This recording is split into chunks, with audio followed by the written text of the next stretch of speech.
ಎಲ್ರಿಗೂ ನಮಸ್ಕಾರ. ನಾನು ಇವತ್ತು ನೇಮಕಾತಿ ಬಗ್ಗೆ ಹೇಳ್ತಿದ್ದೀನಿ. ಅದು ಕರ್ನಾಟಕ ಉಚ್ಚ ನ್ಯಾಯಾಲಯ ಅದರದ್ದು ರಿಕ್ವೈರ್ಮೆಂಟ್ ಮಾಡಿದ್ದಾರೆ.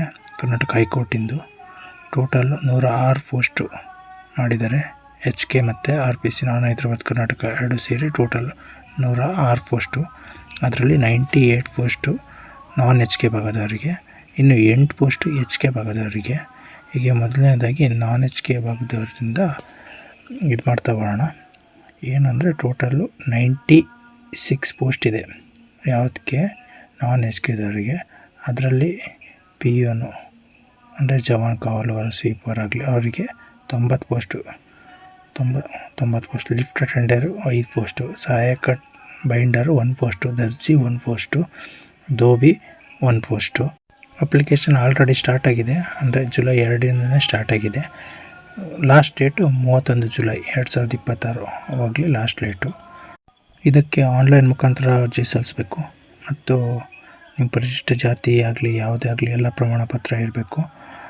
ಹಾಗೆ ನಿಮ್ಮ SLC ಮಾರ್ಕ್ಸ್ ಕಾರ್ಡ್, ಅಂದರೆ SLCನ ಮಾರ್ಕ್ಸ್ ಕಾರ್ಡನ್ನು ಹೊರತುಪಡಿಸಿ ನೀವು ಮತ್ತೆ ಏನು ಜಾಸ್ತಿ ಓದಿದ್ದೀರಾ ಅದ್ರದ್ದು ಎಲ್ಲ ಡೀಟೇಲ್ಸ್ನು ಕೂಡ ಇದರಲ್ಲಿ ಸಬ್ಮಿಟ್ ಮಾಡಬೇಕಾಗತ್ತೆ.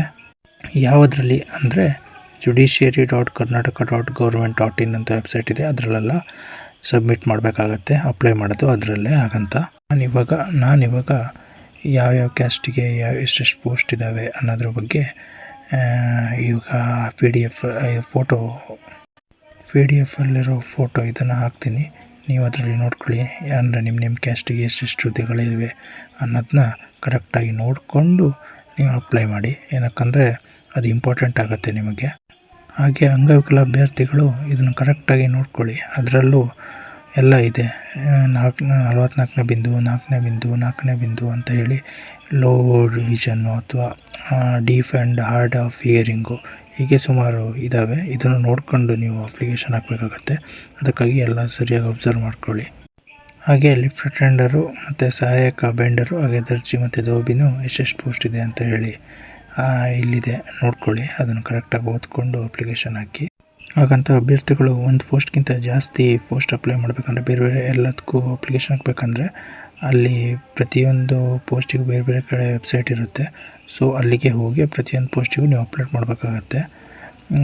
ನೋಡಿಕೊಂಡು ಅರ್ಜಿಯನ್ನು ಹಾಕಿ. ಹಾಗಂತ ಜವಾನು ಆ್ಯಂಡ್ ಕಾವಲುಗಾರ ಆ್ಯಂಡ್ ಸ್ವೀಪರು ಆ್ಯಂಡ್ ಸಹಾಯಕ ಬೈಂಡರು ಹಂಗೆ ದೋಬಿ ಇವಕ್ಕೆ ಸ್ಟಾರ್ಟಿಂಗ್ ಸ್ಯಾಲ್ರಿ 19,900ರಿಂದ 63,200 ತನಕ ಇರುತ್ತೆ. ಆದರೆ ಲಿಫ್ಟ್ ಅಟೆಂಡರು ಮತ್ತು ದರ್ಜಿಗೆ ಮಾತ್ರ 21,700ರಿಂದ 69,100 ಅಲ್ಲಿ ತನಕ ಇರುತ್ತೆ. ನಿಮಗೆ ಮಾಹಿತಿ ಇರಲಿ ಅಂತ ಹೇಳಿ ಇನ್ಫಾರ್ಮೇಷನ್ ಕೊಟ್ಟಿದ್ದು, ನೋಡ್ಕೊಳ್ಳಿ.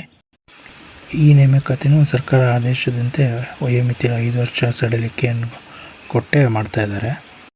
ಎಜುಕೇಷನ್ ಕ್ವಾಲಿಫಿಕೇಷನ್ ಏನಿರಬೇಕಂದ್ರೆ, ಜವಾನ್ ಅಂದರೆ POನ್ಗೆ 10th ಪಾಸ್ ಆಗಿರಲೇಬೇಕು. ಲಿಫ್ಟ್ ಅಟೆಂಡರ್ಗೆ 10th ಪಾಸು ಆಗಿರಬೇಕು ಆ್ಯಂಡ್ ಲಿಫ್ಟ್ ಮೆಕ್ಯಾನಿಸಮ್ ಅಲ್ಲಿ ಎಕ್ಸ್ಪೀರಿಯೆನ್ಸ್ ಇರಬೇಕು. ಇನ್ನು ಸಹಾಯಕ ಬೈಂಡರ್ಗೆ 10th ಎಕ್ಸಾಮ್ ಪಾಸ್ ಆಗಲೇಬೇಕು. ಹಾಗೆ ಬೈಂಡಿಂಗ್ ಕೆಲಸದಲ್ಲಿ 2 ವರ್ಷ ಎಕ್ಸ್ಪೀರಿಯೆನ್ಸ್ ಇರಲೇಬೇಕು. ಇನ್ನು ದರ್ಜಿ ಈ ಪೋಸ್ಟಿಗೆ 10th ಪಾಸ್ ಆಗಿರಬೇಕು ಆ್ಯಂಡ್ ದರ್ಜಿ ಕೆಲಸದಲ್ಲಿ 3 ವರ್ಷ ಎಕ್ಸ್ಪೀರಿಯೆನ್ಸ್ ಹೊಂದಿರಬೇಕು. ಇನ್ನು ದೋಬಿ ಕೆಲಸಕ್ಕೆ 10th ಪಾಸು, ಹಾಗೆ ದೋಬಿ ಕೆಲಸದಲ್ಲಿ ಎಕ್ಸ್ಪೀರಿಯೆನ್ಸ್ ಹೊಂದಿರಬೇಕು. ಇನ್ನು ಏಜ್ ರಿಲ್ಯಾಕ್ಸೇಷನ್ ನೋಡೋದಾದರೆ, ಅಂದರೆ ಸಾಮಾನ್ಯ ಅಭ್ಯರ್ಥಿಗಳಿಗೆ 40 ವರ್ಷ ಗರಿಷ್ಠ ವಯೋಮಿತಿ. ಅದೇ ಹಿಂದುಳಿದ ವರ್ಗಗಳ ಪ್ರವರ್ಗ A, ಪ್ರವರ್ಗ B, ಪ್ರವರ್ಗ 2A, 2B ಅದಕ್ಕೆ 43 ವರ್ಷಗಳು ಗರಿಷ್ಠ.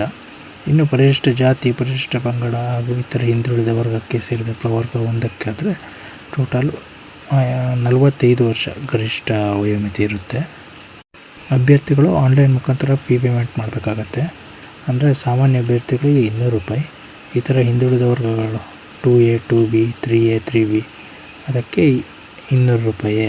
ಆದರೆ ಪರಿಶಿಷ್ಟ ಜಾತಿ, ಪರಿಶಿಷ್ಟ ಪಂಗಡ, ಇತರ ಹಿಂದುಳಿದ ವರ್ಗಕ್ಕೆ ಸೇರಿದ ಪ್ರವರ್ಗ 1 ಆ್ಯಂಡ್ ಅಂಗವಿಕಲ ಅಭ್ಯರ್ಥಿಗಳಿಗೂ ಕೂಡ 100 ರೂಪಾಯಿ ಆಗಿರುತ್ತೆ. ಇದನ್ನು ಗಮನದಲ್ಲಿಟ್ಟುಕೊಳ್ಳಿ. ಇದರ ಆಯ್ಕೆ ವಿಧಾನ ಹೇಗೆ ಮಾಡ್ತಾರೆ ಅಂದರೆ ನಾವು 10th ಮಾರ್ಕ್ಸ್ ಎಷ್ಟು ತೆಗ್ತೀವಿ ಅನ್ನೋದ್ರ ಮೇಲೆ ಮೆರಿಟ್ ಲಿಸ್ಟಲ್ಲಿ ಕರೀತಾರೆ, ಇಂಟರ್ವ್ಯೂ ಕರೀತಾರೆ. 10th ಮಾರ್ಕ್ಸ್ ಎಷ್ಟು ತೆಗ್ತೀವಿ ಅನ್ನೋದ್ರ ಇದ್ರ ಮೇಲೆ ಹಾಗೆ ಅಭ್ಯರ್ಥಿ ಆನ್ಲೈನ್ ಅಪ್ಲಿಕೇಶನ್ ಅಲ್ಲಿ ಸಬ್ಮಿಟ್ ಮಾಡ್ಬೇಕಾದ್ರೆ ನಿಮ್ಮದು valid phone number, valid email ಇರಲೇಬೇಕು. ಈಗ ನೀವು ಬಳಸ್ತಾ ಇರೋದು ಏನಕ್ಕಂದರೆ ಪ್ರತಿಯೊಂದು ನಿಮ್ಮದು ಅವರು ಕಳಿಸೋ ಸಂದೇಶ ಆಗಲಿ ಏನಾಗಲಿ ಅದಕ್ಕೆ ಬರುತ್ತೆ. ಸೊ ಅದಕ್ಕಾಗಿ ನೀವೊಂದು ಪ್ರಾಪರ್ ಆಗಿ ನಿಮ್ಮ ಹತ್ರ ಇರುವ ಯಾವುದು ಫೋನ್ ನಂಬರ್ ಆ್ಯಂಡ್ ಇಮೇಲ್ನ ಅಲ್ಲಿ ಸಬ್ಮಿಟ್ ಮಾಡಬೇಕಾಗತ್ತೆ. ಅಲ್ಲಿ ಡಾಕ್ಯುಮೆಂಟ್ ಕೇಳುತ್ತೆ, ನಿಮ್ಮ ಫೋಟೋ ಕೇಳುತ್ತೆ. ನಿಮ್ಮ ಫೋಟೋ ಮ್ಯಾಕ್ಸಿಮಮ್ಮು 50 KB ಒಳಗಡೆ ಇರಬೇಕು. ಆ್ಯಂಡ್ ನಿಮ್ಮ ಸಿಗ್ನೇಚರ್ ಕೇಳುತ್ತೆ, ಅದು ಬ್ಲ್ಯಾಕ್ ಪೆನ್ನಲ್ಲಿರಬೇಕು. ಬ್ಲ್ಯಾಕ್ ಪಾಯಿಂಟ್ ಪೆನ್ನಲ್ಲಿ ಅದು ನಿಮ್ಮದು ಮ್ಯಾಕ್ಸಿಮಮ್ 25 KB ಒಳಗಡೆ ಇರಬೇಕು ನಿಮ್ಮ ಸಿಗ್ನೇಚರು. ನೀವು ಕೊಟ್ಟಿರೋ ಪ್ರತಿಯೊಂದು ಡೀಟೇಲ್ಸ್ನೂ ಇಲ್ಲಿ ಅಪ್ಲೋಡ್ ಮಾಡಬೇಕಾಗುತ್ತೆ. ಗ್ರಾಮೀಣ ಆದರೂ ಬಂತು, ಕನ್ನಡ ಮಾಧ್ಯಮ ಆದರೂ ಬಂತು, ನಿಮ್ಮ ಜಾತಿ ಪ್ರಮಾಣ ಪತ್ರ ಬಂತು, ಅಂಗವಿಕಲ ಪ್ರಮಾಣ ಪತ್ರ ಬಂತು, ಯೋಜನಾ ನಿರಾಶ್ರಿತ ಬಂತು, ಪ್ರತಿಯೊಂದು ನಿಮ್ಮ ಡಾಕ್ಯುಮೆಂಟ್ಸ್ನ ಇಲ್ಲಿ ಅಪ್ಲೋಡ್ ಮಾಡಬೇಕಾಗತ್ತೆ. ಸೊ ನೋಡಿಕೊಂಡು ಹಾಕಿ. ಅಪ್ಲಿಕೇಶನ್ ಹಾಕಿದ ಮೇಲೆ ನೀವು ಒಂದು ಸಲ ಪ್ರಿವ್ಯೂ ಅಂತ ಕೊಟ್ಟು ನೀವೆಲ್ಲ ನಿಮ್ಮ ಅಪ್ಲಿಕೇಶನ್ ಡೀಟೇಲ್ಸ್ನ ವೆರಿಫೈ ಮಾಡಿಕೊಂಡು ಏನೇನು ಕರೆಕ್ಟ್ ಆಗಿದ್ದೀರಾ, ಏನೇನು ತಪ್ಪಾಗಿದೆ ಅಂತ ಹೇಳಿ ನೋಡಿಕೊಂಡು ಅಪ್ಲಿಕೇಶನ್ ಹಾಕಬೇಕು. ನೀವು ಯಾವುದೇ ಹುದ್ದೆಗೆ ಒಂದಕ್ಕಿಂತ ಜಾಸ್ತಿ ಆನ್ಲೈನ್ ಅರ್ಜಿಗಳನ್ನು ಸಲ್ಲಿಸಿದ್ರು ನೀವು ಲಾಸ್ಟ್ ಯಾವುದು ಹಾಕಿರ್ತೀರ ಅದನ್ನೇ ವ್ಯಾಲಿಡ್ ಅಂತ ಹೇಳಿ ಅದನ್ನೇ ತಗೋತಾರೆ. ಸೊ ನೋಡಿಕೊಂಡು ಪರಿಶೀಲನೆ ಮಾಡಿಕೊಂಡು ಹಾಕಬೇಕು. ಮೀಸಲಾತಿ ಕೋರಿರೋ ಅಭ್ಯರ್ಥಿಗಳು ಎಲ್ಲವನ್ನೂ ಅಪ್ಲೋಡ್ ಮಾಡಬೇಕಾಗತ್ತೆ. ನಿಮ್ಮ ಜಾತಿ ಪ್ರಮಾಣ ಪತ್ರ ಆಗಲಿ, ಗ್ರಾಮೀಣ ಮೀಸಲಾತಿ ಪತ್ರ ಆಗಲಿ, ಹೀಗೆ ಕನ್ನಡ ಮಾಧ್ಯಮ ಪತ್ರ ಆಗಲಿ, ಅಂಗವಿಕಲ ಅಭ್ಯರ್ಥಿ ಮೀಸಲಾತಿ ಪ್ರಮಾಣ ಪತ್ರ ಆಗಲಿ, ಏನೇನಿದೆ ಪ್ರತಿಯೊಂದು ನೀವು ನಿಮ್ಮ ಹತ್ರ ಇರಲೇಬೇಕು. ಅದು ಆ ಡೇಟ್ ಒಳಗೆ ಇರಲೇಬೇಕು, ವ್ಯಾಲಿಡ್ ಇರಲೇಬೇಕು. ಆ್ಯಂಡ್ ಇದು 10th ಮೇಲೆ ಅಪ್ಲೋಡ್ ಮಾಡೋದಾದರೂ ನೀವು 10thಗಿಂತ ಜಾಸ್ತಿ ಎಲ್ಲಿ ತನಕ ಎಜುಕೇಷನ್ ಮಾಡಿರ್ತೀರ ಅದರದ್ದು ಎಲ್ಲ ಡೀಟೇಲ್ಸು ಇದರಲ್ಲಿ ಅಪ್ಲೋಡ್ ಮಾಡಲೇಬೇಕಾಗತ್ತೆ.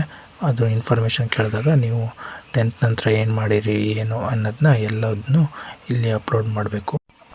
ನೆಕ್ಸ್ಟು ನೀವು ಇದರಲ್ಲಿ ಸೆಲೆಕ್ಟಾಗಿ ಇಂಟರ್ವ್ಯೂ ಕರೀತಾರೆ. ಇಂಟರ್ವ್ಯೂ ಕರೆದಾಗ ನೀವು ನಿಮ್ಮ ಆಧಾರ್ ಕಾರ್ಡು ಅಥವಾ ಪಾನ್ ಕಾರ್ಡ್, ಗುರುತಿನ ಚೀಟಿಗಾಗಿ ಆಧಾರ್ ಕಾರ್ಡು, ಪಾನ್ ಕಾರ್ಡು ಅಥವಾ ನಿಮ್ಮ ರೇಷನ್ನು ಅಥವಾ ಪಾಸ್ಪೋರ್ಟು ಏನಿದೆಯೋ ಅಷ್ಟು ತಗೊಂಡು ಬರಲೇಬೇಕು. ಯಾವುದ್ರಲ್ಲೂ ಒಂದು ತಗೊಂಡು ಬರಲೇಬೇಕು ಇಷ್ಟರಲ್ಲಿ.